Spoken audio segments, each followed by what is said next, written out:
Welcome to Let's Be Well Together podcast. We're your wellness check-in team. We talk about different categories of wellness and seeking balance between them. It all stems from my book, Accidentally Well. And there's overview info on our website, letsbewelltogether.com. This is episode 19. We're back with another episode of Let's Be Well Together podcast, and with Sammy. And Sammy, on an earlier show, we talked generally about nirvana and states and balance. Mm-hmm. And I want to, again, kind of come back to the theory that I'm exploring about wellness, about categories and then activities. Yeah. Later in this discussion, I want to talk a little bit about personal responsibility and making informed choices. Yeah. But to start off with, and again, just to remind the audience, we're coming at this from different perspectives. So, you know, you haven't done the same work as me in terms of identifying categories of wellness and then bullet point lists and all that. No. But if I just asked you out of the blue, what do you think your areas of wellness are? Like, what areas do you have to work in to achieve, whether you call it work-life balance or balance in general or wellness? Yeah. What are some of the areas? Yeah, for me, like when I think of wellness, the first two things that come into my head are physical and mental. And those are two things that I know that if I'm not like actively working on, it definitely affects me. So like my mental health is something that's really important and something that I struggle with every now and again. And then physical health, like just growing up in the dance world where that was like a scheduled thing within my life. And then once you're out of dance, once you graduate and you go to university, I tried to keep dancing. And it's something that you don't realize that's kind of like ingrained in my body that I need to be moving it to be happy and to feel my best self. Now, you're 4 years out of university? Yeah, I graduated 2018. So let's just think about kind of the natural progression for so many people in life. Are you at the point yet where you're not making physical activity part of your everyday life? Is it slipping? Is it the same? Yeah, it like changes for me a lot of the time. Like sometimes I'll be like, yeah, this week I'm going to the gym or I'm going to yoga or, you know, going for a walk, getting my physical activity every day. And then there'll be other weeks where I'm like, I just don't want to move. I just want to watch Netflix. And those weeks I feel a lot worse, obviously, right? So I know it's not good for me. I'm like, yeah, I should be getting out moving. But then there's like some part of me that just doesn't want to.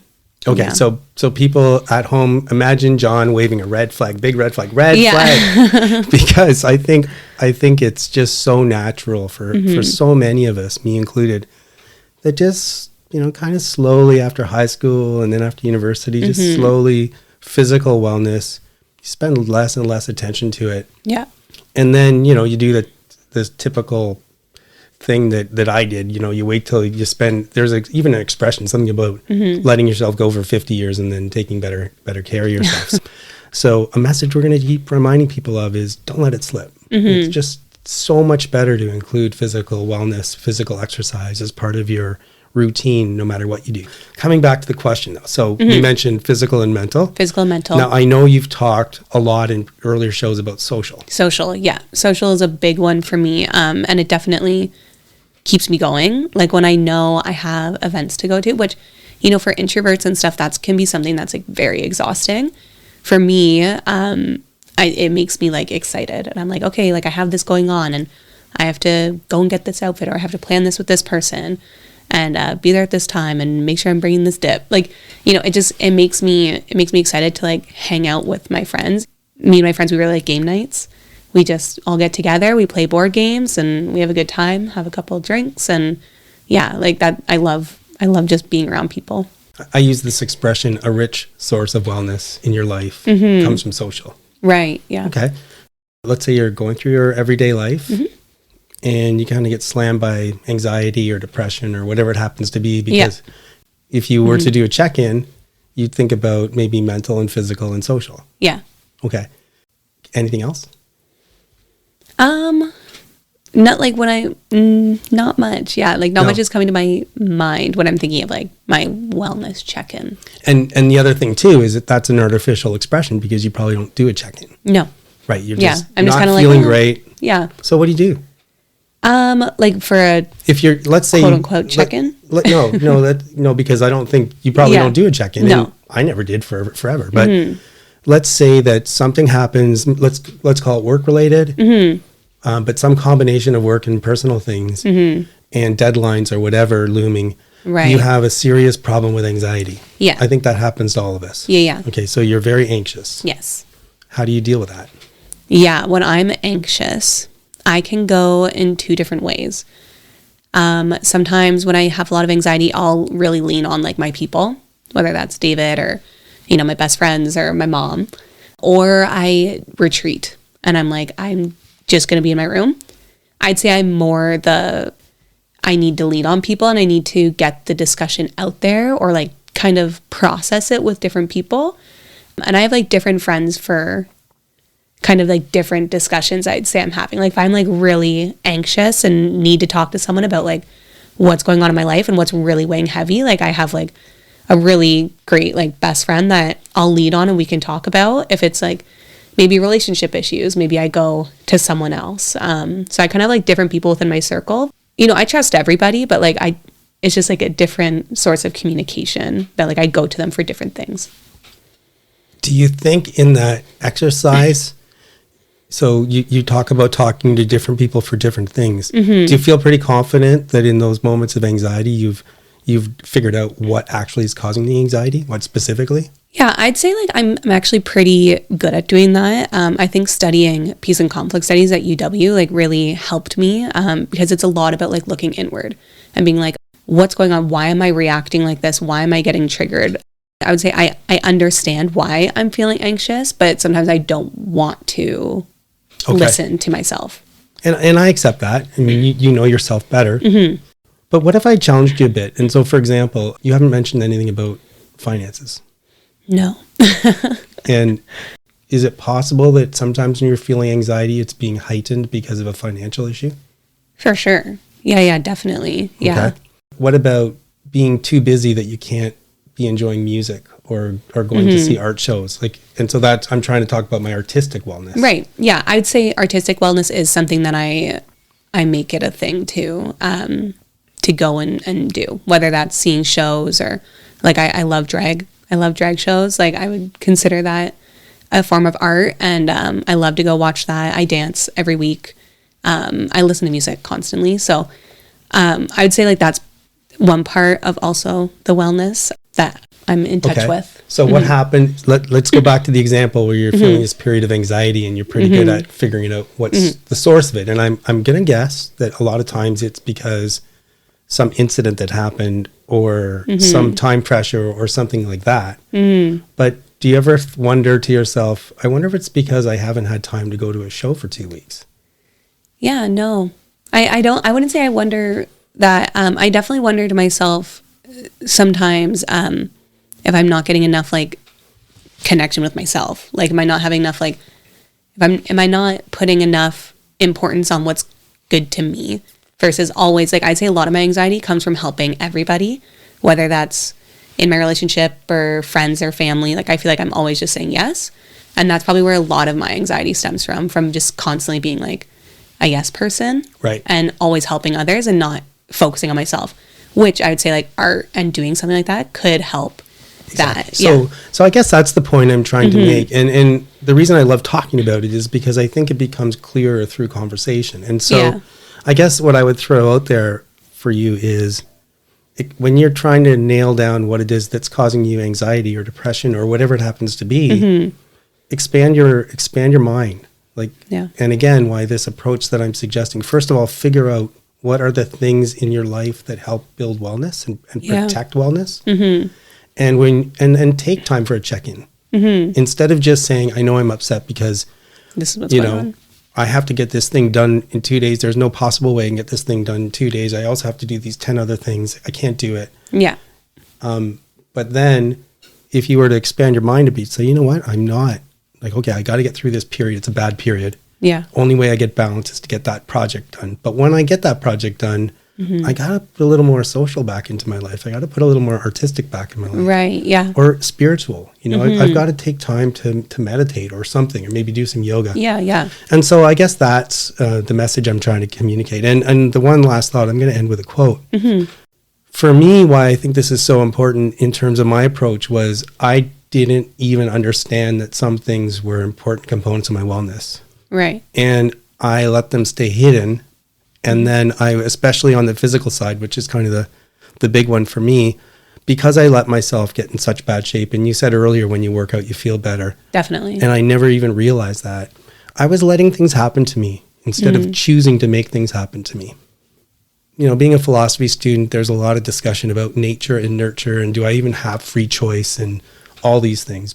So I've decided for myself, I'm going to choose to believe and act as if I do have choice and I have control, and then I can make things happen for myself, including strengthening my wellness. And so I really like this quote by Noel Tichy, which is probably one of my favorites because it brings in a lot of concepts. And what he says is, solve the problem yourself or accept a fate you may not like.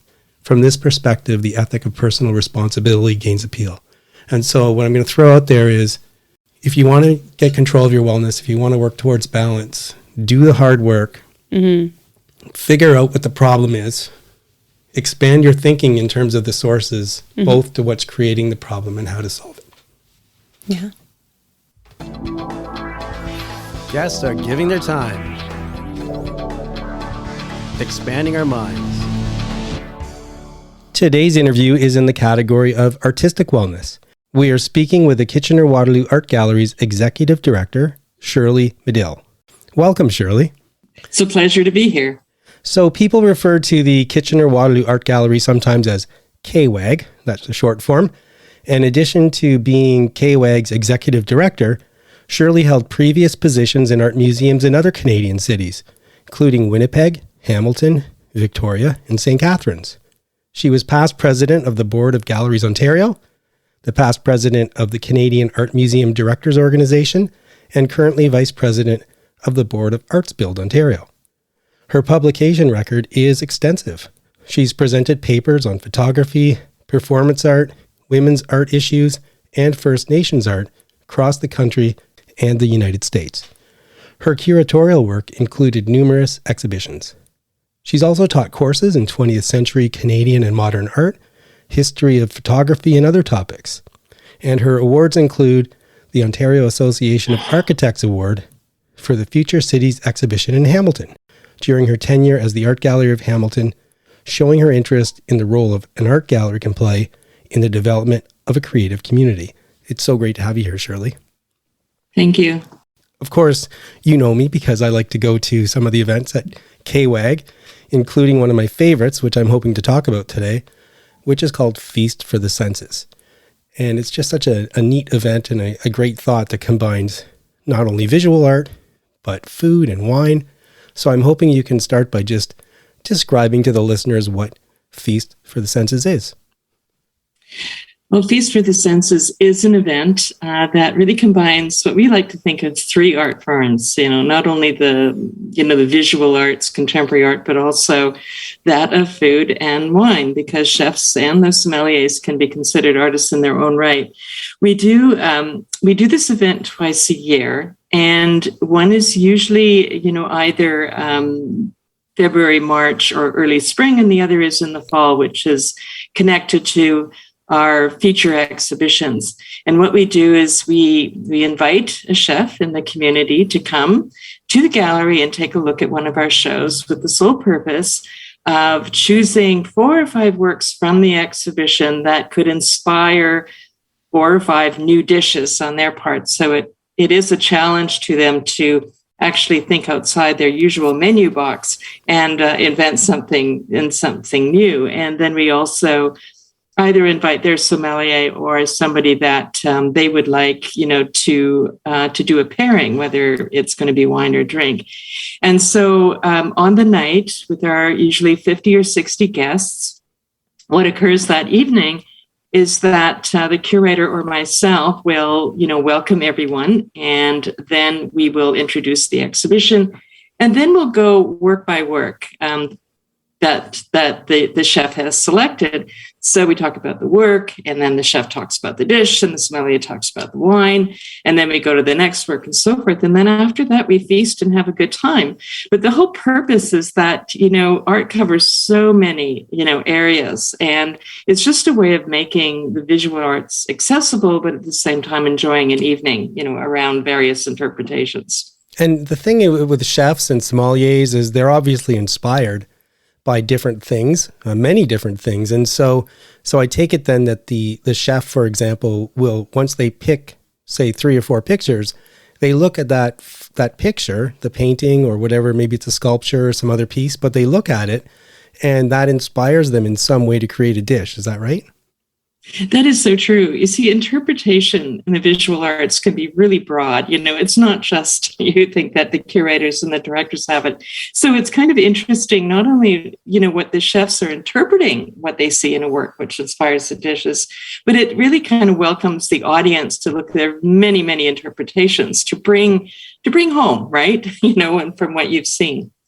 And it must be interesting. I take it that sometimes what you see in the picture, then you hear the chef say what they're inspired by might be totally different than what you're seeing.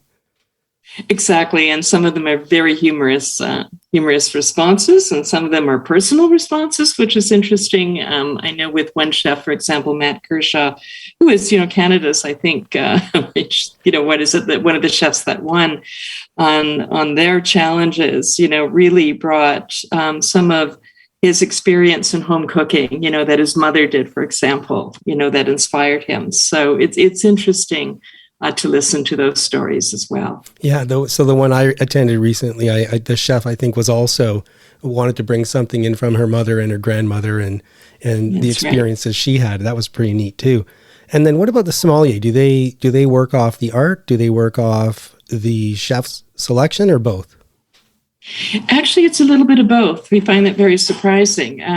Many times it's really off the selection, but the sommelier, or the mixologist, as others are called if they use other drinks, will come in with the chef to look at the works together. And together they actually determine what drink will be paired with the dish. And others actually come in later. Here's the dish. And so we look at how one would pair, the tastes in the dish to what kind of wine you're going to choose. And they talk about the notes and all of those wonderful things that go around describing wine. Well, you've piqued my interest because I used to be a bartender, and for whatever reason, I still love kind of tinkering with bartending. And so I don't think I've been to an event yet with a mixologist. So I'll have to put that on my list. And when I see the next mixologist event, I'll have to try and be part of that. And then how do you connect with the chefs and sommeliers? That's a really excellent question. I've been doing a lot of research, so in the community and online, and I do attend restaurants and check out the food as well.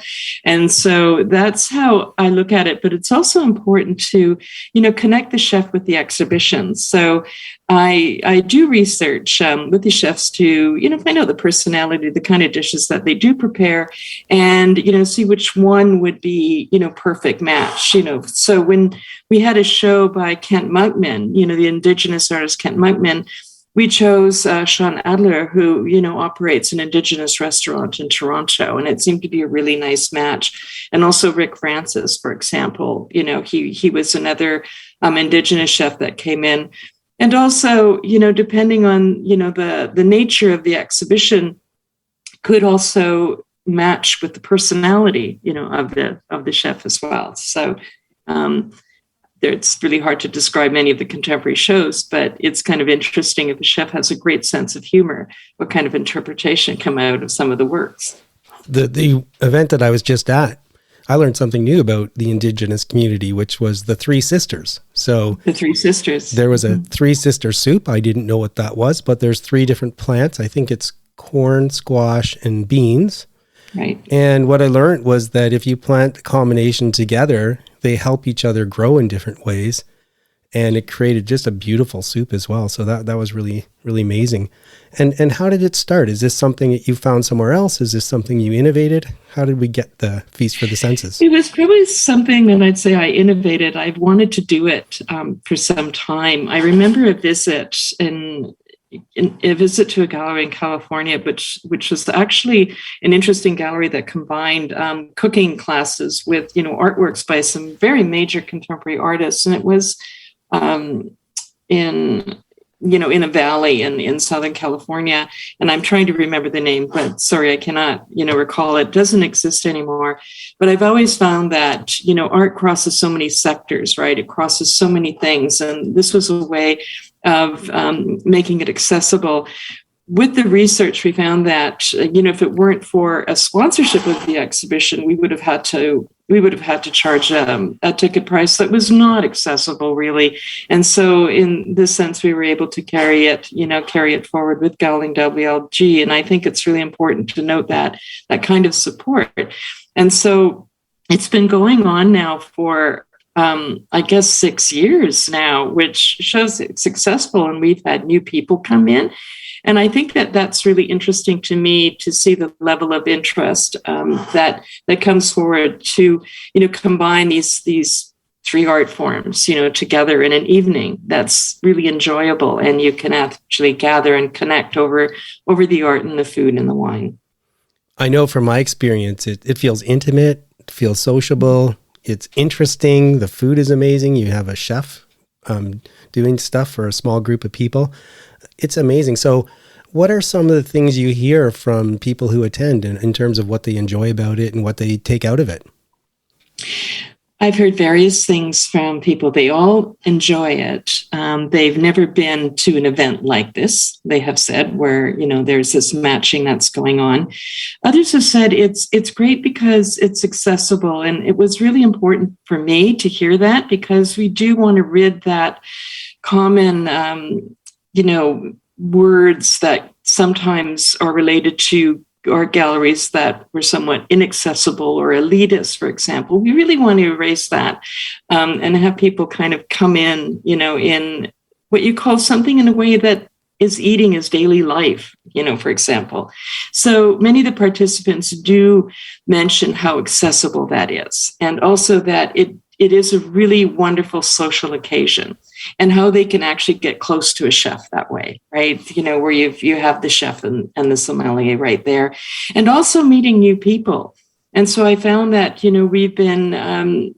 we have new visitors every time. At this last one, 50% of the audience had not been to a feast before. And that was really, really great to hear. From my wife, Sheila, and I, our experience with art started when we stumbled upon an art show, and we bought a painting, and it kind of changed our life. And then we bought another a year later, and we started buying more art. And one of the things we love to do is we like to buy the art at art exhibitions where you can talk to the artist and you hear a little story, or they, not always, but sometimes they'll tell you what they were thinking. And that was kind of the special part about it with the chefs as well. I don't remember any other situations where I heard a chef explaining what the inspiration was for their dish. And it just felt so close and intimate. Well, one chef had actually relayed to me, he said, thank you for inviting me to do this. I've never done this before. And there hasn't been a chef that's turned us down yet, by the way, and I hope not. But he said, I really had the opportunity to think outside the box of my menu at the restaurant. Oh, neat. So maybe it'll influence the menu to a degree. Exactly.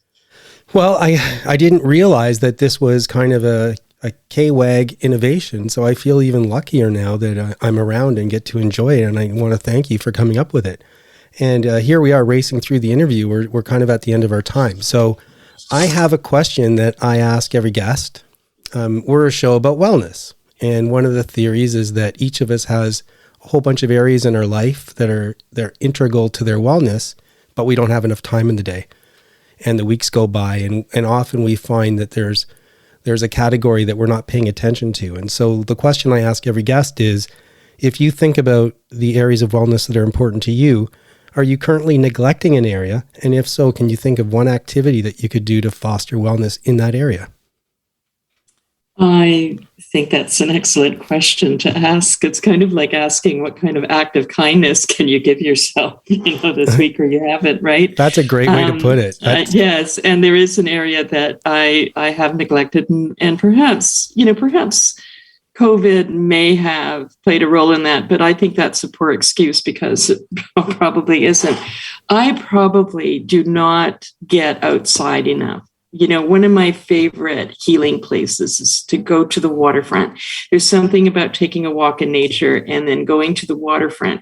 And you can sit at the waterfront and just read a book or just gaze at the water. It doesn't mean anything, and the time goes, but you feel so much better afterwards, as if there's this release. And I haven't been doing enough of that lately, and I look forward to being warmer and doing that again. I always consider myself lucky for working in an art gallery. Ever since I was a kid, I have always wanted to. I'm doing what I love. So, it's really great to be part of the whole art experience. But I think the nature, the natural environment is so critical for our health as well. I really appreciate your answer. And the reason is, a lot of times on this show, I talk about and suggest go for a walk in the woods, go enjoy nature. It will affect the way your mind works. It'll make you calm. But I forgot. When I grew up and I was young, for a few summers, I worked at a beach. And I used to love going down to the beach at night and just hearing the waves come in, just hearing and listening to the waves come in. And you're right. It's a really great feeling, and it puts you in a really good frame of mind. And so you've now reminded me something that I should do to maybe try and enhance. I would put that in the environmental wellness category, enjoying nature. So thanks very much for that. And thanks very much for your time today. You're very welcome. A pleasure.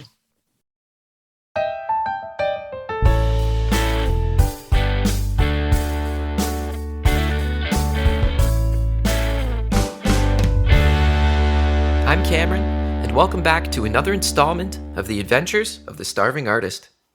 I don't have a huge update for you this week, but I do have a proud music teacher update for you. Across the board, all of my students have been really putting in the time and making their practice count, and it shows with every lesson. I don't know if it's something in the water or the weather being consistently warmer and sunnier. No idea what it is, but I'll take it. Everyone's been practicing hard, and it's awesome.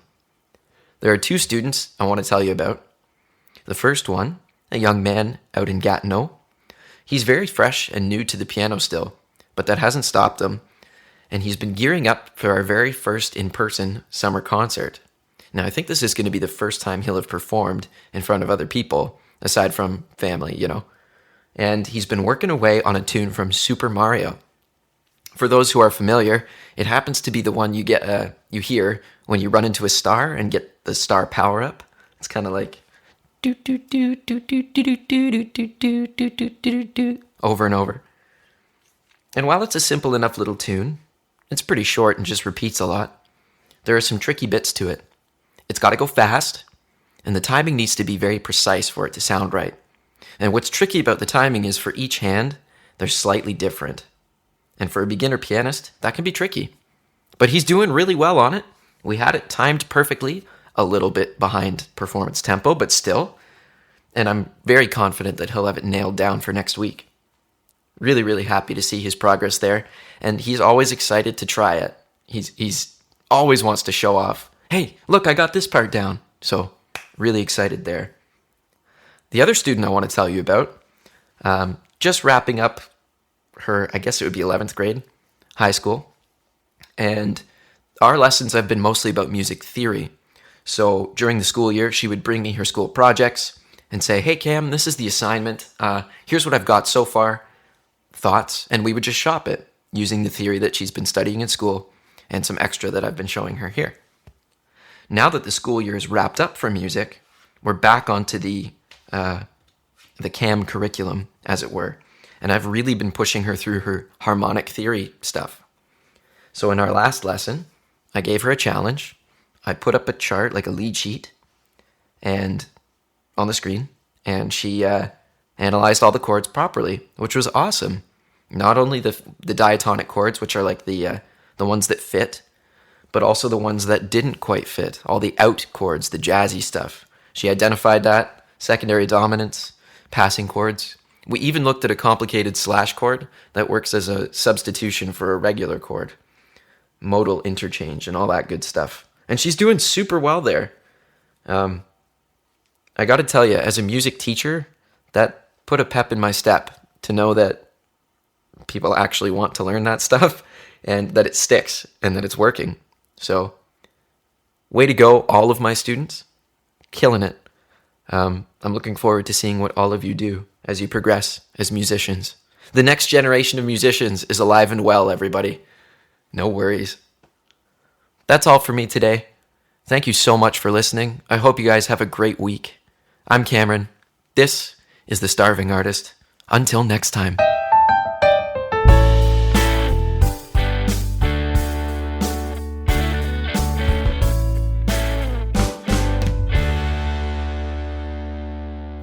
If you like what we're doing and enjoy the show, please spread the word about us. Connect with us on social media. Follow our Instagram account. It's at lets.be.well.together. Please also subscribe to us and rate us on your favorite podcast platform. Move that body like we're meant to do. Hello, everyone, and here we are for Move That Body. So today I have Brian. He is recently retired, am I right? Yes, about 4 years. About 4 years, okay. And he is going to talk about working out, actually, because he's been going to the Y, Kitchener Y, and correct. you can tell us all about that. So how long have you been doing that? Probably about 30 years. 30 Yes, years? yeah. How long has the Y been open? About 40. Oh, okay. 40, So yeah. you've been a long time. Yes, that's, I probably paid for half of that building. It's a nice building. So what do you like to do at the Y? Well, I usually like to do the classes, Sheila. I'm not much for just doing things on my own. Mm-hmm. I kind of like a structured kind of environment where you have teachers and I can follow them and then there's a bit of competition going on between the participants and that, and there's maybe mental expectations of you doing certain things. So that way it gives me a bit more discipline. Oh, that's than great. Doing it on my own. And how many people are in the class, do you? Usually about 30. Oh, wow. That's a good amount. Yeah. Okay. It's a big gym. Yeah. So they can, with the pandemic, it was kind of unlimited at one point, but now with this, they've kind of cut it down to about 30 people. Oh, well, that's great. Yeah. So tell us about the classes that you take. Well, I do the active class, called the active class. And Okay. It's a step, the floor step, I Yeah. guess, and you do various exercises, and it's kind of an all-around sort of thing between cardio and balance, and they do some weights on it, things like that. You do weights. Wow, that's great. Standing up and laying down and on your back and on your front and things like that. Wow, that sounds fun. Yes, Okay. it And is. the other one? The other one's the power class. Power class. Yes, Okay. And what's that? It's basically weightlifting. Oh, okay. Weightlifting, and it's mostly, funnily enough, it's mostly girls in the class. Yeah, that's why you go, I think. Oh, well, that's probably a big part of the reason. But, there's probably about maybe 5 guys normally, but the rest are all girls. And, it's funnily enough, it's a lot of the girls lift more than I do. Oh, I mean, yeah. maybe not that I couldn't do it, but it's just that I don't Want to, Yeah, you mean I lift. You don't want to overdo it. Yeah, exactly. But that's different exercise, and it's you kind of do what you like. You do what's comfortable for you, and but it's mostly weight training and things like that. Oh, that's great. And Strength do you training. use the pool at all? All the time I've been at the Y, 30 years, I've never used that pool. I keep threatening to. Oh, because I know you like to swim. Yes, but for some reason I've never gone. But I'm just going to have to plan to go too. Yeah, get in that pool because Yeah. not a lot of gyms have pools, right?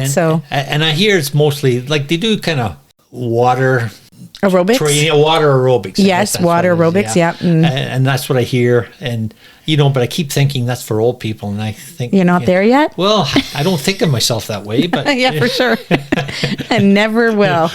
Probably some of the older people in there are probably younger than I am, but Yeah. I keep thinking that's for old people. That's not for me yet. Yeah, I mean, water is great because you've got the resistance, right? And you don't have the gravity, so it's not. Yeah, exactly. So it's a little bit different, but that's great. So how often do you go to the gym? Every day. Every day? Well, 5 days a week. 5 days a week. Yeah, Monday to Friday. Monday to Friday. It's like your job. Yeah, exactly. Yeah. Well, that's the way I look at it. Yeah. It's a job. But like, I get up in the morning. I don't care how I feel, whether I feel like doing it or whether I don't feel like doing it. I just go. That's great. Because I look at it as a job. Yeah. And I go, and once I get there, I do it. And, sometimes I like it. Some days it's... I can get into it more days than others. Yeah. That's like your job. Yeah. Some days you're there and other days you're maybe not into it as much. And so, but I just do it. That's awesome. And have you met a lot of people there or do you know? Seems everybody knows me. Yes. Well, when you're only like 1 out of 30 guys or 5 out of 30, right? So your odds are better. Well, even in the change rooms and that, it's just, I've been going there for so long. Yeah. And I'm quite social and chatty and things like that. So just a lot of people seem to know me. And I know them. I may not necessarily know their name, but they seem to know my name for some reason. I don't know why that is. Everyone talks about Brian. Okay, well, there you go. Well, thanks, Brian. Hopefully we can come back and do another session. That would be great. Okay, thanks for joining us. Okay, thank you, Sheila. There's a thought. Popped up while running. It's not unusual for me to say that I was laughing when I was running, and that's because it happens pretty regularly. I'll think of something that makes me laugh. I'll be listening to something that makes me laugh. So this time when I was out running, I laughed about something from a long time ago when I was in high school. It also shows that something that feels really bad at one point in your life can actually get pretty funny as the years go by. So here's what happened. I went to a very small school. I'm going to guess I had 12 or 13 people in my class up till grade 8. So then I was going to go to high school, but just because of the way my high schools were set up, if I went to the high school at the time I lived in Waterloo, and there was a school that went up to grade 10, so I would have to go to that school for only 2 years, where everyone else had already been there for a while, and then switch to a school in Kitchener for grades 11, 12, and at the time they had 13. So instead, we tried to figure out a way to get me into the Kitchener school from grade 9, so I could just stay at one school for high school, and we figured out a way to do that. So here I am going from, and by the way, that was an all-guys school that was across the street from an all-girls school. So you can imagine going from a class with 12 people to a pretty big high school. It's a bit shocking. And I was pretty nerdy at the time, pretty bookish. So that added to the feeling of being a little bit uncomfortable around things. So it was what they call Niner Night, the first dance of the year for grade 9s. Pretty early in the year, didn't know very many people yet. So I decide, okay, I'm going to put on some nice clothes, get past my being shy, going to go to Niner Night, going to meet some people. It's going to be fun.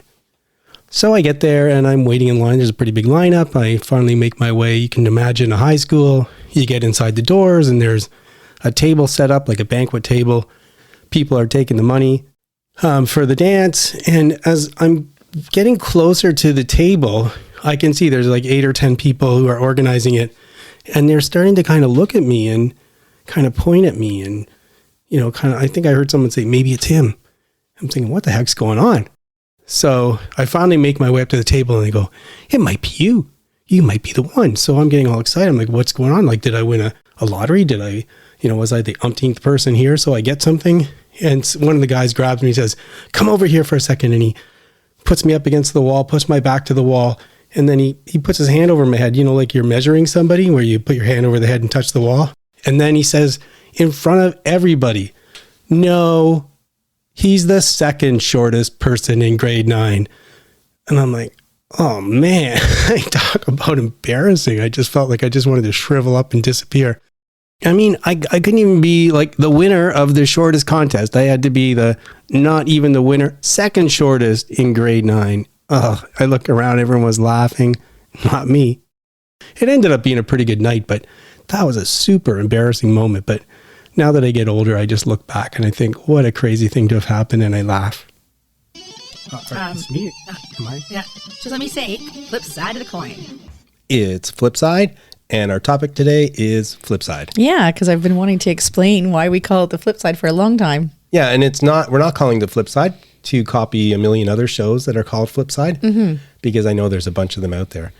It's this little theory that comes from my book, and it's a truly John Sheila thing too. Yeah, truly. So Sheila's actually got the book, so she's going to read this paragraph from my book about Flipside. Okay, so this is John talking. I came up with the flip side of the coin theory while thinking about our relationship. We both do things that annoy each other, but we don't fixate on them. Often, the trait that I find annoying is part of the same trait that attracts me to Sheila. When we're annoyed, we focus on the negative and don't think about the flip side of the coin. If we try to change the person, we lose what we like about them. Did you skip the word little by any chance? No. It didn't say little things. There's little things we do. Maybe I did. I don't know. I see. Oh, so they're major now. Yeah. The anyway, little so things, because there are major things. one advantage of being married for, I'm not going to say exactly how many years, because then you'll know that we're older than that. You learn lessons over time. Like one of the big ones, we'll do a whole other show on this, is not saying everything that crosses your mind just because it crosses your mind. That's danger area. Yeah. And then this one was, I realized in time that those little things that annoy me about Sheila, when I think about it, they're tied to the same trait that's connected with 5-10 things I love about her. So if I were to try and shut that down because there's some little annoying thing that bugs me, I'm going to shut down a whole bunch of good stuff as well. So, yeah. And I like that idea, that concept that you came up with, because it's not just that opposites attract. It's just that if you change that person, if you tried to change those traits, you would change them and get rid of the things you like. Yeah, and just for context, what Sheila means by that is the point about flip side in my book comes right after I talk about opposites attracting and how that's something that we see with a lot of people. And I think a lot of people think of us like that because we are quite opposite. So they think that it's just opposite attract, but it's the whole flip side. I guess we can only talk about this in the sense of the things you do that annoy me, though. Because why? Because there aren't any things. Oh yeah, John is amazing. There's nothing So the thing that I find hard is just the doer and thinker philosophy that we have. Like John's not just a thinker; he overthinks. Like if you could think of a situation, he'll think of 500 ways it could go wrong, and so the thinking takes too much time and it's too much brain power for me.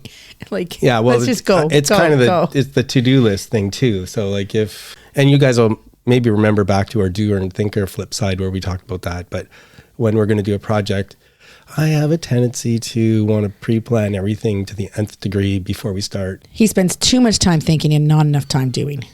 Right. Too much time planning and not time doing. And I get it, or else, sometimes too, you'll see me really stressed out and you'll be like, John, stop the spinning. Like, stop thinking so much. And it's really hard, but even you just telling me that. But I can see how that can be annoying when you're, it's kind of affecting your night that I'm stressed because I'm overthinking. Anyway, but on the other hand, if you were to just shut that down, then there's some other advantages that we wouldn't have. Like we have come to this kind of nice, kind of settled middle ground where some amount of planning helps for things like traveling or whatever. Yeah. So now you do a lot of your planning in private, and then when we're ready to go, you are organized and ready and feeling good. Yeah. If I do it in private, it's not as annoying. No. And so, the example I used was in the book is kind of a silly one, but it was just kind of innocuous. That's why I used it, which is you sleep so much. And so you need more sleep than me. Our clocks are different. I need about 7 hours sleep. You need 8.5.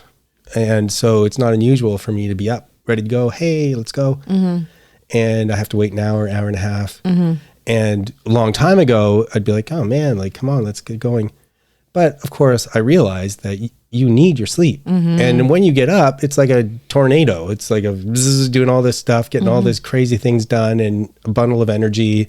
So I know that it's worth it. If you get your sleep, then whatever that, little, and it is a very, very minor thing, but that's why I like to use it because I won't get in trouble by using that innocuous example. You could do all your planning and organizing while I'm sleeping.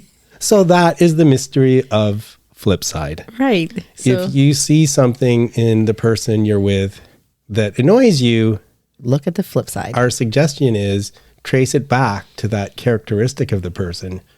And I think you're going to find that there's probably 5, 6, 10 things that same characteristic results in. So be careful what you change. You may not like the result. And I think you also won't annoy you as much. That's a great point. It definitely won't when you recognize the benefit. Please remember, we're not providing advice. We're sharing our experiences and thoughts. We hope to inspire you to think about and foster wellness actively in ways that work for you. We try and get things right, but we can't guarantee everything we say is correct, or the things we talk about will work for you. We urge you to consult with qualified people when you need advice. Let's be well together, and let's be sure to do that in a safe way. And here we are at the end of the show with our sign off. It's Sheila, Cameron, and John. Sammy is in Greece and she's posting a few pictures of her out in a resort in one of the islands. It looks lovely. Yeah, it's amazing how fast you can get jealous of somebody. I know. 'Cause I'm very jealous. Lucky her, eh? Yeah. So it looks like she's really enjoying herself. I have nothing really new coming up this week. I actually was really good. I biked to work and I went to work out and I pulled a muscle. Boo. Like I just had this little twinge, so I'm like, oh no. So I'm gonna take it easy and try and let that heal this week.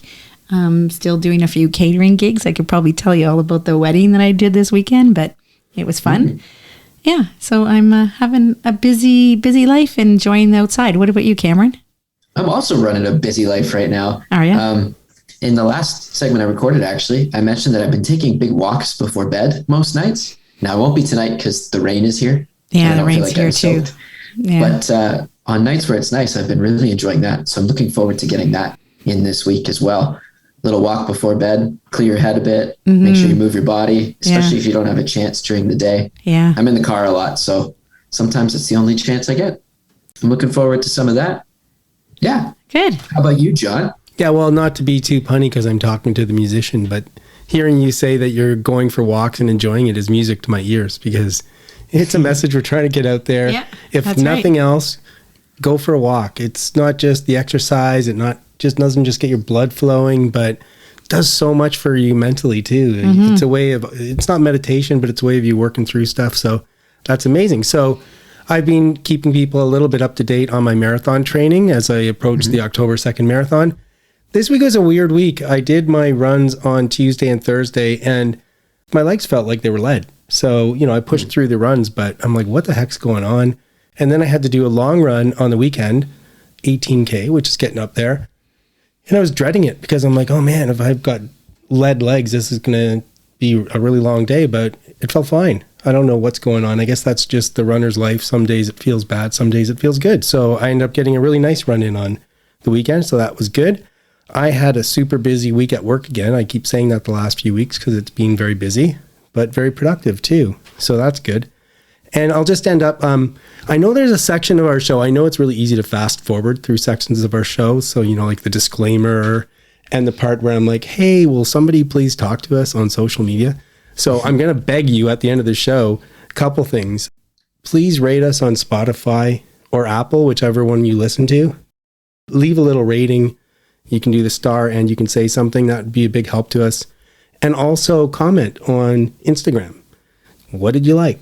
What did you hear that was interesting? What did you connect with? So there you go. I'm begging and you can help by communicating with us. Sounds good. I'd like to say happy Pride Month and also Absolutely. Indigenous Month Indigenous too. History Month. Yeah. Yeah, So- Sheila and I, I don't know if you'd call it a debate, but we were like, why would they have them both on the same month? Like, because they're both big. can't you have one for Indigenous and one Yeah. for Pride? But I guess that's not how it worked out. So we have to make sure we pay attention to both. Yeah. That's it. It's a pretty cool month in June. Yeah, It is. It'll be busy. Yeah. So we'll leave it at that. Exactly. Everyone have a great week and we'll see you next week. That is it for today's show. Please try and make wellness a priority. You deserve it. If you feel the need to talk to someone or ask for help, please do that. Accept yourself for the person you are. So long. Adieu. Auf Wiedersehen. Goodbye.